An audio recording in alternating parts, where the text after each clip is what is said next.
Hello, I'm Pastor Jeremy Combs, and we're going to pause for a proverb. Let's go. We should finish up chapter 8 today.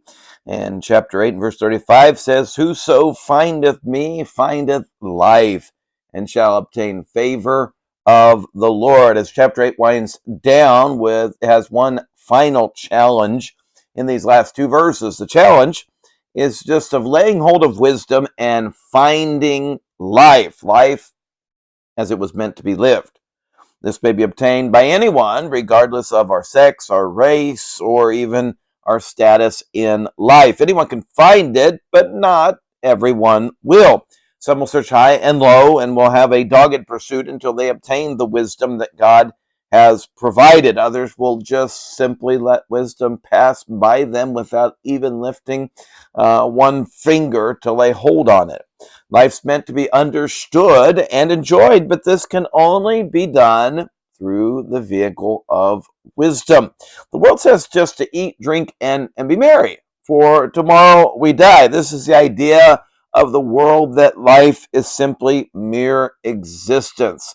God never intended for us just to exist. In fact, God gave us a purpose, and in so doing, we can find both peace and pleasure or enjoyment before God. This is what we're created to do. So let me encourage you today to find wisdom and live for God today. Last verse of the chapter, verse 36, "But he that sinneth against me wrongeth his own soul." Fascinating.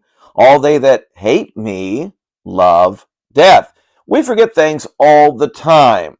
Homework, to take our vitamins or meds, an appointment. While our forgetfulness in these instances can create problems, they pale in comparison to the crisis of forgetting wisdom. The wording here is interesting. It says, "sinneth against me."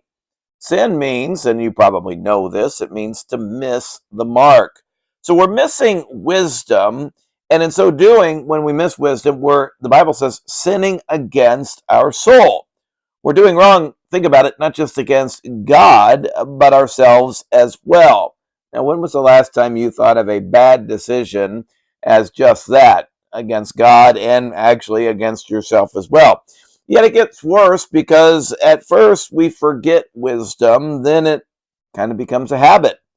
We had started out not to forsake wisdom, but we just were hit and miss. And at the time, you listened to God, and at times, and then at other times, you just simply ignored Him. Now, after it becomes more than just a habit, you begin to make a definitive choice to just walk your own path or walk away from God.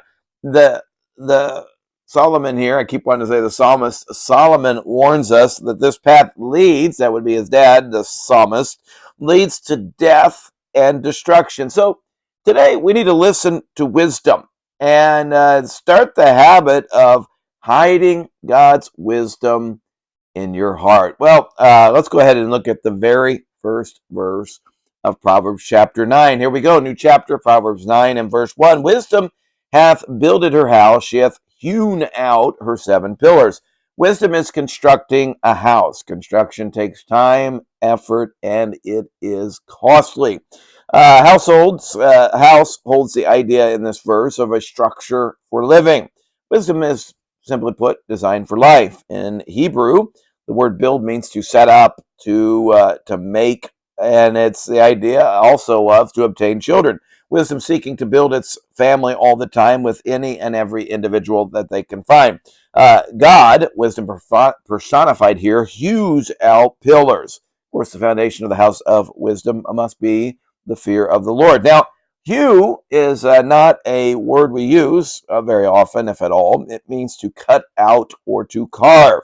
God seeks to work in and through our life by establishing pillars. Wisdom has seven pillars, with seven, of course, being the number of perfection or completeness. What are these pillars? Well, many believe we've already been looking at them in Proverbs: instruction, knowledge, wisdom, understanding, discretion, godly counsel, reproof, correction. All are needed at different times, yet all work together for a lasting home. So Wisdom has a home. Will you live in it?